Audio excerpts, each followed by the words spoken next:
Hey, everybody, Tom Signorello. Thank you so much for joining in today.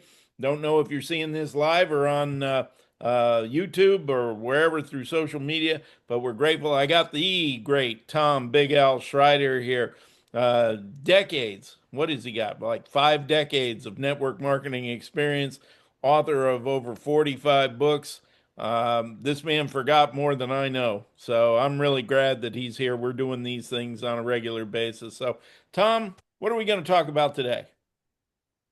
Well, if people have watched some of the other videos, we gave them exact word for word sequences of what to say. But the question might be, well, why do we say these or why do they work? And I says, well, the reason we say these things is our workplace, where you and I do all our work every day, is inside the human brain of our prospect most of the time.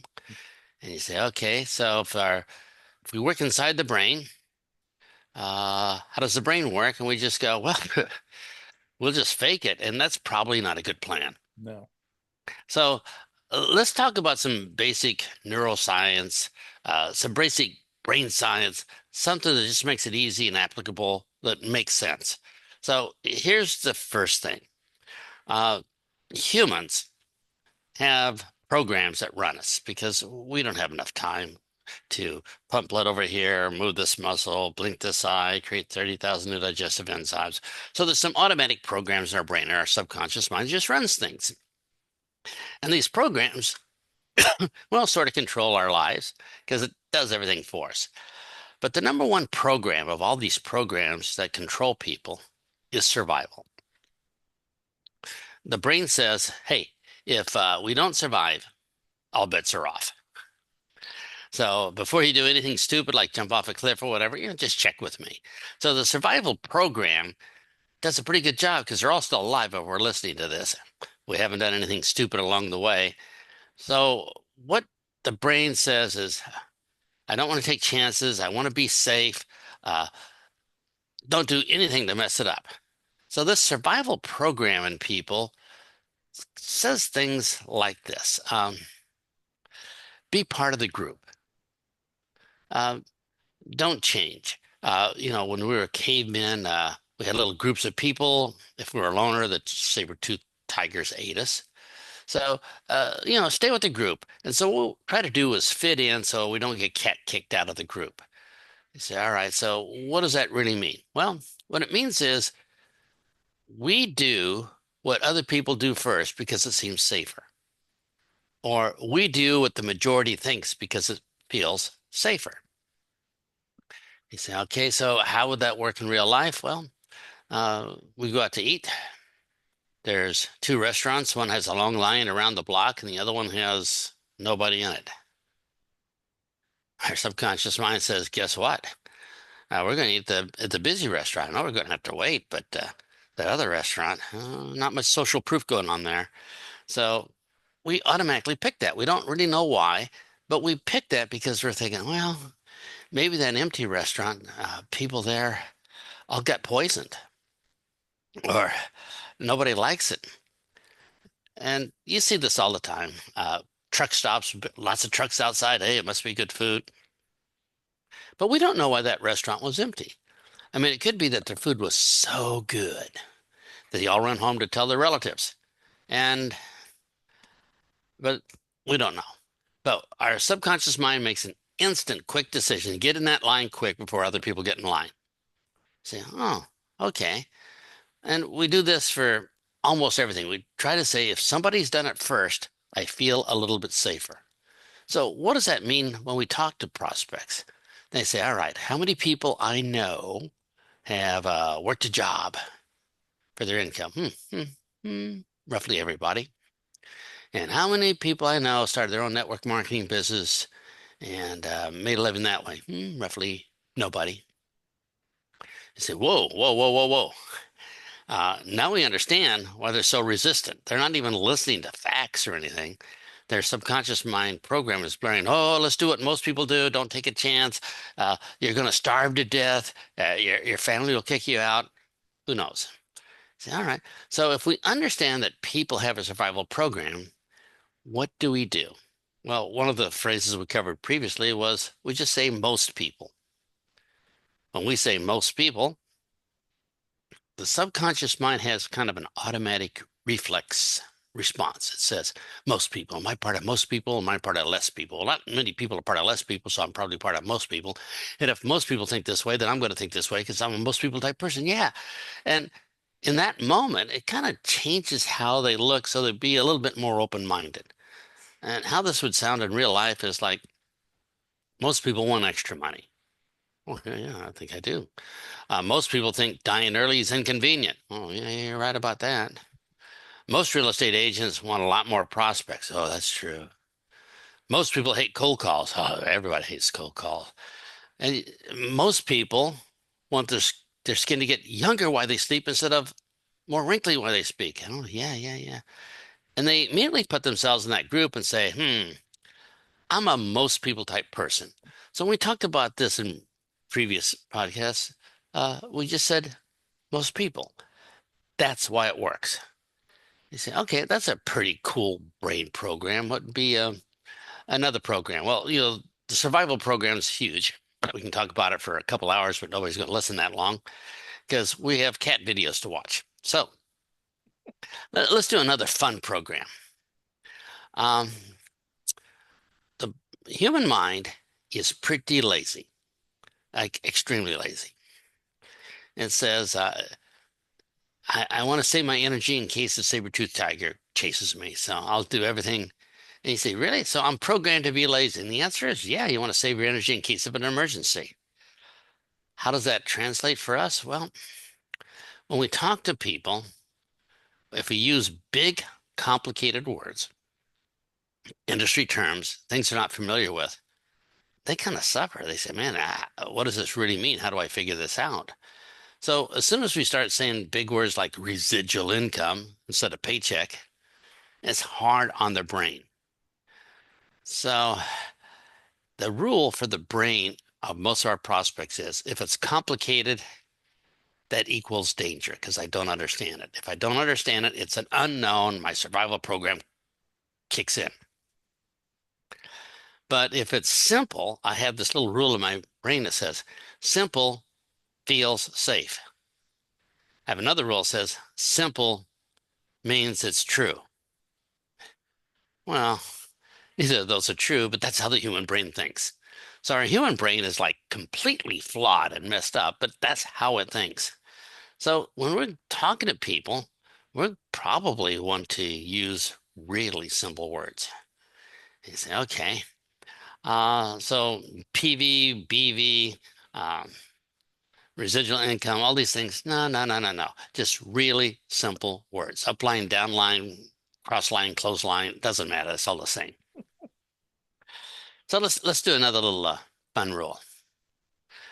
Our human brain can only understand something if it can compare it to something it already knows. Because if it doesn't compare to something it already knows, it sounds like, oh man, it's going to take a long time to figure out what this is, and my brain is lazy. And I just want a shortcut, just get to the point. So what would be an example of comparing to something we already know? Let's say I say the number 78. So I ask people, what does that mean to you? And they go, I don't know, 78 ducks or 78 records from 80 years ago, or not sure, because it can't compare it to anything in their brains. So math is abstract. Math is kind of fuzzy, and you just give them a number, they can't remember that. So if you're doing compensation plans and percentages, uh, here's the shortcut on math. Humans didn't kind of create math of any amount till about 5 to 7,000 years ago. That's it. So it's kind of new. It doesn't understand it. So as soon as we start talking with math, the brain shuts off and says, let me sing the theme song to Gilligan's Island in my head, or let me watch some cat videos. I'll just kind of zone out while this person finishes talking. Just forget the math in the presentations. Later on, if they really want to know the math, You can say, "Ha, you'll learn that in training. That's going to be fun." You say, well, how do you explain the compensation plan if you don't give them all the percentages of the PV, PV, the alternate months begin with letter J? And I says, come on, 99% of the people in your company don't understand the compensation plan. And there's nothing that says before they can collect a check, that they have to sign an agreement. I totally understand how this works. The company figures it out. That's their job. And they just send you the money. Yeah, but I need to understand how this works. It's okay. Here is the short story. Now, we've talked about this before. Those are five magic words. As soon as you say, here's a short story, what is their brain going to be saying? Oh, man, man, man, short story. I love short stories. Yeah, give it to me. And it's a story too. I love stories. Yeah, it just rocks. So you just say, here's a short story. And they go, oh, yeah, what's the short story?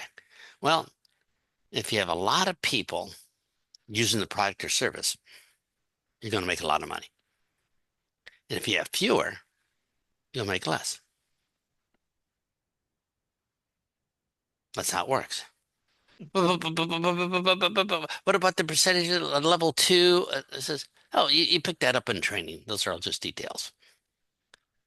So saying here's a short story just really attacks these brains where their brain goes, oh, wow, I love this. Shut everything down. I want to hear the story. I just think it is so cool. So how do we compare to what they understand? So you say you get a weekly bonus check. Mm, does that relate to anything in their background? Not really. So you say, you might do it like this. You say, you know how sometimes you get a yearly bonus check from work? Yeah. How does that feel? Oh man, it's great. It's on top of everything else. Well, with our company, you get one every Thursday. Oh, now they understand because you compared it to something they already know. They say, well, I could do this to just about all the facts in my business presentation. And I'd say, you probably should, because let's talk about facts. People don't believe facts. They don't believe the truth. And you know this because just go on Facebook and see all the different opinions. You know this is true. Some people believe the earth is flat. And you say, okay, so people don't believe facts. What does the brain believe? The brain says, I believe what is repeated. So the more it's repeated, the more impression it makes on the brain.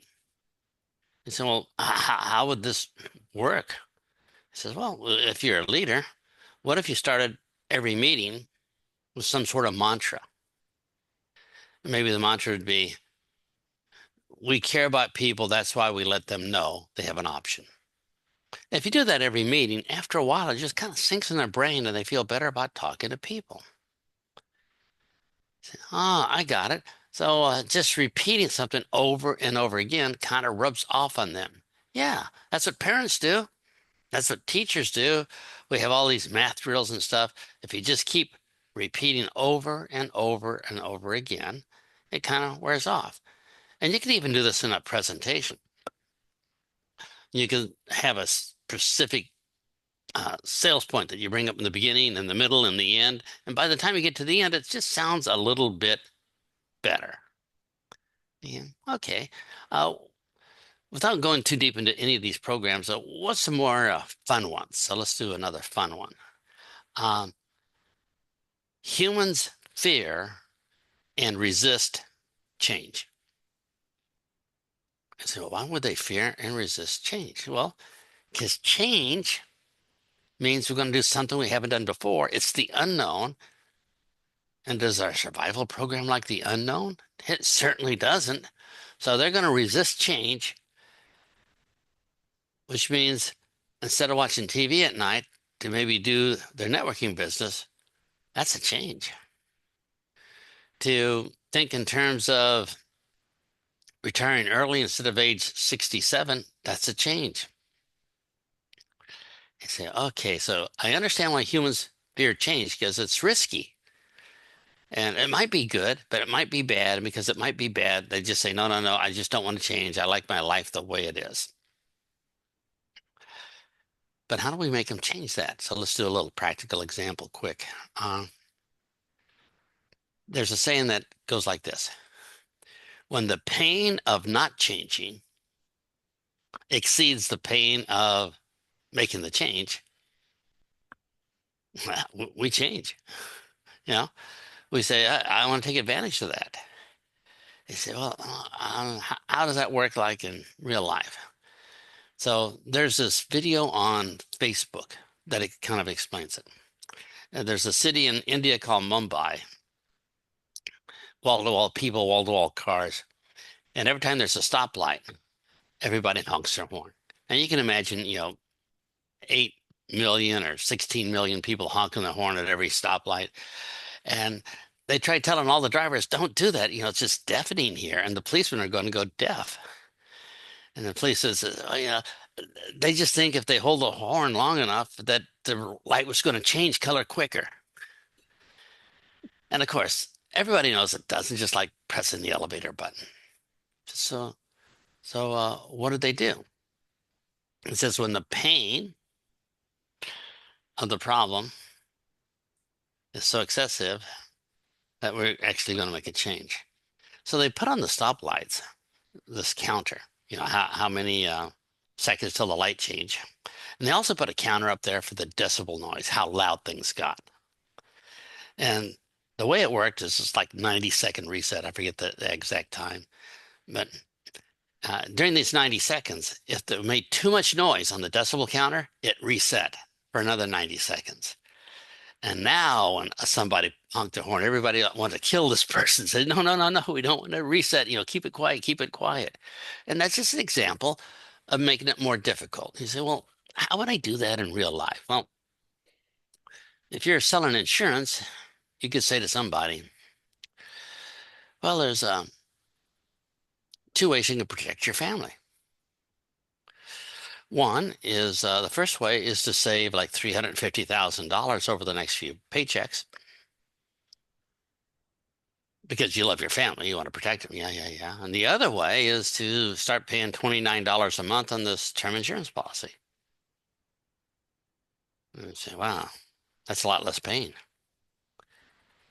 And you say, wow, so when the pain is greater than, and you say, all right, so all I have to do is let them know that maybe the pain of commuting to work is, and the pain of this, and it just starts rubbing off on people. Uh, only have a couple of minutes here, so let's just do one on curiosity. That's always a fun one. People are curious, and that's why we scroll a lot. We scroll, we see something pretty good, but we're thinking maybe the next thing might be even better. So we're kind of motivated to scroll, scroll, scroll, scroll, scroll because we're curious of what comes next. The human brain is curious, which is probably good. That's why most of us like learning. That's why we're probably watching this video right now, so I can learn more. I'm just curious about what other techniques I can learn. Say, okay, so what is a good way to hit their curiosity? Well, you could say, well, we said it before. Here's the short story. You say, here's the short story. They go, oh, I'm curious. What's the short story? Oh, it's short. I get back to my videos really quick. And it's a story. I love stories ever since childhood. And if the story, oh, wow, they don't have time for a sales presentation. If you say, here's the short story, it's like the giant get out of jail card free from Monopoly. It just rocks. So let me give you a couple examples where you could use where's the short story. You're a salesman. You go to uh, a business, and the business owner says, "All right, I don't have time to talk to you guys today." And salesman says, "Hey, I understand. Here's the short story." And the salesman says, "Well, if I hear the short story, then I can decide if I want to hear any more, or if I want them to come back, or if I want them to get lost forever." Magic. You call a prospect, or a prospect calls you on the phone, and they say, "All right, so tell me about this deal." And you say, "Well, here's the short story." And you can almost hear the air comes out. They relax. The short story. Ah, that's how you say it. So here's the short story. You can pay a fortune in advertising to get leads for your business, or you can pay $10 a month for your entire marketing campaign. Figure it out. You know, that was pretty easy. So here's the short story. You say, you can get up every Monday morning depressed and fight traffic to the work forever and ever, or you can do a little work now and have 3-day weekends for the rest of your life, every Monday off. Well, we need to close, don't we? So what feels best for you? Say, ah, I think I'm kind of getting this idea that we can talk to people better when we understand how the human mind thinks. So if you think the human mind thinks, well, let's put it this way. The conscious mind, the thinking part that we're using right now, thinks, but it doesn't have any power. Here's the last quick program. Uh, Logic, facts, thinking is all great. Entertains our brain, but all the decisions are made by the programs that's already stuck behind there that's running automatically. You say, okay, give me proof. Proof, that's really not hard to do. You wake up 4 a.m. in the morning, you can go say, all right, if I go out and run 26 miles, come home and eat grass off the front lawn, I'll be healthier. That's a fact. Or what's the emotion? I'm going back to sleep. And you say, wow, emotion does trump everything. And they say, yeah, but where I talk about is the super logical, like insurance or accountants or businesses. Trust me, emotion overcomes logic. Here's an example. Uh, you're going to sell bridges. So the city engineer says, all right, give me your bids. And you come in with a really, really low bid. Somebody else comes up with a higher bid. Matter of fact, your bid is really low. City engineer, being logical, says, man, that low bid's going to save the city a whole lot of money. Cool. And then he thinks for a moment, but what if the bid is low because you might not finish things or low quality or something? That'll kind of reflect on me. As a matter of fact, if it turns out bad, they'll call it the, stupid guy's uh, mistake. And I'll be humiliated and then I'll be fired and then I'll lose my job and then my family will leave me and all the emotions kick in. He says, I think I should take the safe one. It's really not my money, but I'll take the safe one just instead. Say, all right, so I got the idea that emotion runs things. What's a quick way to tap into those emotions as we wrap it up here? And that is just tell them a story. The human brain is wired to understand story. It's not wired to understand facts. Or even if it understood facts, it wouldn't do anything about them. So just get over it. So if we take a look at some of the brain rules that run humans, it's a lot easier to talk to when we sit down. And you could say when I sit down with people, I could, on my skincare, I could talk to them about the 17,000 dermal layers of the skin deep that this penetrates and show them the research facts and stuff. That's not going to mean much compared to. I felt bad when I went to the family reunion and they called me the older sister. Or it might be something as simple if you're selling skincare by saying you never want your face to be a bad first impression. Ooh. Mm. Or yeah, I could be worse, but let's not go overboard here. But anyway, those are just some ideas. If we start taking a little bit of time to study how the brain works and the brain science behind it and just apply it to our business, it'll make things go so much better. And all these magic words and phrases say, well, yeah, that's how it works. But anyway, back to you, Tom. Oh my gosh, Tom, I'll tell you what, that's got to be the best training we've done to date. And we've been doing these now for about 8 months. And I've got them on my YouTube channel, but I got to tell you how grateful I am to you for what I've learned how to do.